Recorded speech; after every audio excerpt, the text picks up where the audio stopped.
नमस्कार दोस्तों, स्वागत है आप सभी का एक बार फिर से आपके अपने YouTube चैनल पे। आज की बड़ी खबरें, मुख्य समाचार लेकर आए हैं आपके लिए, जहां पर इस वीडियो में हर बड़ी खबर को जानेंगे।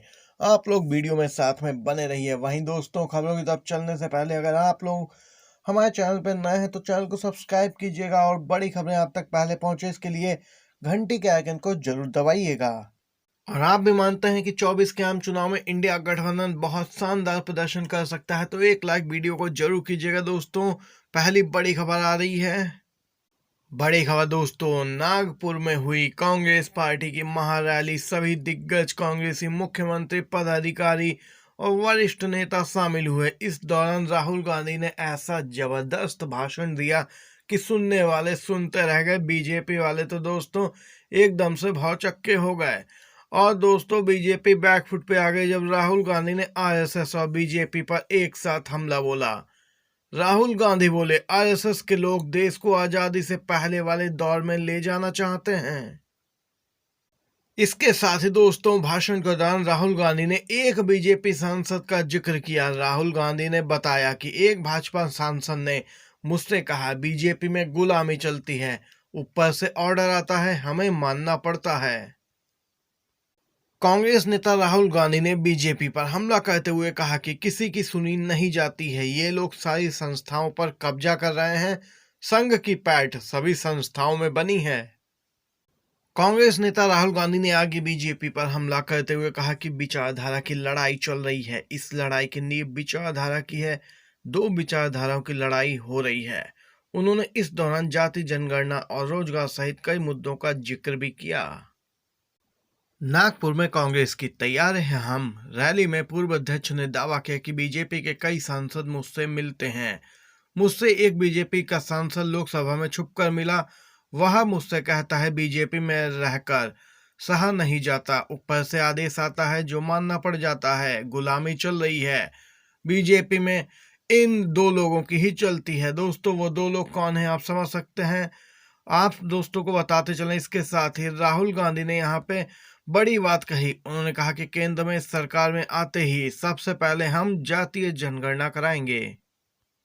इसके साथ ही वरिष्ठ वकील प्रशांत भूषण का बड़ा बयान निकल के आया। दोस्तों, प्रशांत भूषण वरिष्ठ वकील हैं।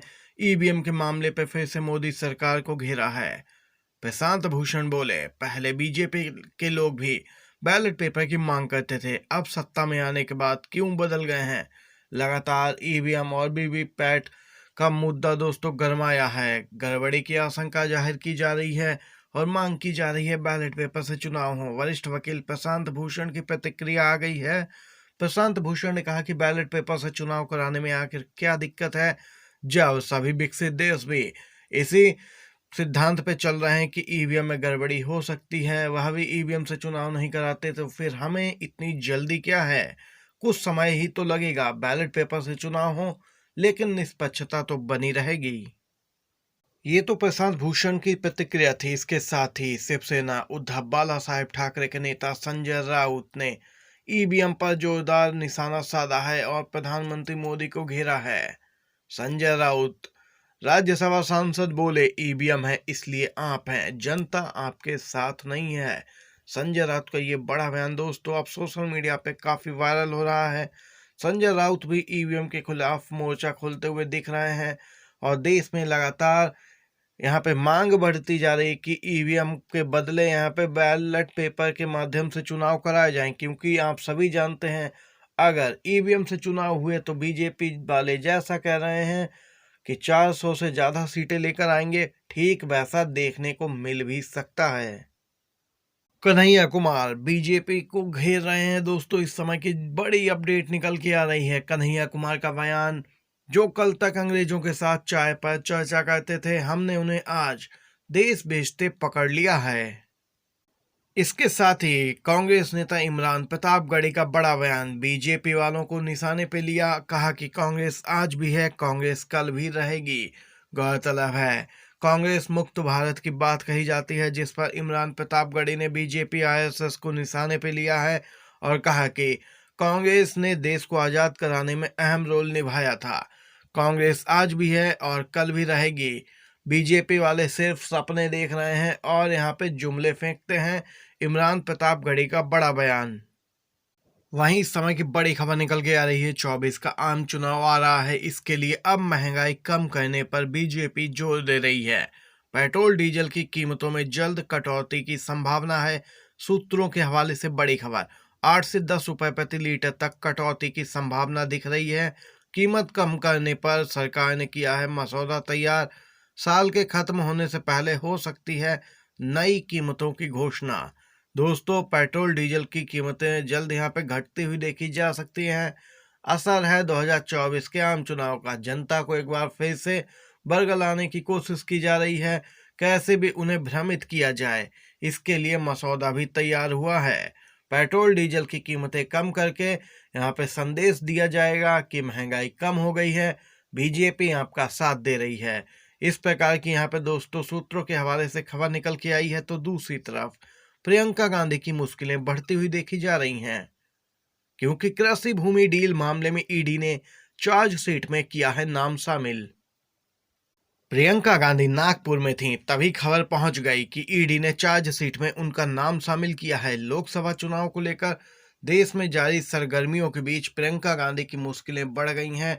ईडी लगातार विपक्षी नेताओं पर कार्रवाई कर रही है। ईडी ने हरियाणा के फरीदाबाद में कृषि भूमि की खरीद और बिक्री से जुड़े एक मामले में प्रियंका गांधी का नाम भी अपनी चार्जशीट में शामिल कर दिया है, जिसके बाद माहौल तो दोस्तों गरमाना ही था।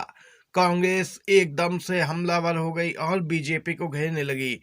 इस बीच दोस्तों हिमाचल के सीएम, कर्नाटक के deputy CM DK Shivakumar और यहाँ पे पार्टी के मीडिया सेल पवन खेड़ा ने कहा कि इसमें कोई दम नहीं है, ये कोरी अफवाहें हैं, भाजपा की साजिश है। ये अक्सर देखा गया है, चुनाव से पहले ऐसा ही होता है। 2024 चुनाव से पहले प्रियंका गांधी को जेल भेजने की तैयारी में है बीजेपी। जमानत न मिलने से लेकर बहुत दिनों तक जेल में रखने की तैयारी दोस्तों कांग्रेस सतर्क हो गई है। ये अपडेट निकल के आई है। अब कांग्रेस के बड़े नेताओं को भी निशाना बनाया जा रहा है, क्योंकि 24 का चुनाव नजदीक है और लगातार दोस्तों डराने धमकाने की राजनीति हो रही है। ईडी सीबीआई का भरपूर इस्तेमाल किया जाएगा। ये अपडेट निकल के आई। वहीं एक और अपडेट आ रही है, बड़ी खबर दोस्तों आ रही है जया प्रदा को लेकर। जया प्रदा हुई गायब, अब नहीं मिल रहा है कोई सबूत। दोस्तों आप सभी को बताते चले, एमपी एमएलए कोर्ट में होना है पेश, लेकिन जया प्रदा का कोई अता पता नहीं है। जया प्रदा की गिरफ्तारी के लिए दिल्ली मुंबई पहुंची यूपी पुलिस की टीमें, कोर्ट की सख्ती पर आई है तेजी। गौरतलब है, आचार संहिता उल्लंघन के मामले में कई बार वारंट जारी होने के बाद भी अभिनेत्री पूर्व सांसद जया प्रदा कोर्ट में हाजिर नहीं हुई, तो कोर्ट ने एसपी को उन्हें गिरफ्तार करने का आदेश दिया था। इस आदेश के बाद रामपुर पुलिस की एक टीम दिल्ली और मुंबई गई। इस दौरान पुलिस टीम ने 3 दिन में कई स्थानों पर जया प्रदा को लेकर तलाशी अभियान चलाया, लेकिन दोस्तों जया प्रदा का कुछ पता नहीं चल रहा है। और आचार संहिता का मामला एमपी एमएलए कोर्ट में दोस्तों अब भी चल रहा है। कई बार इन्हें समन जारी किया गया, लेकिन ये नहीं पहुंची। अब इनकी गिरफ्तारी देखने को मिल सकती है।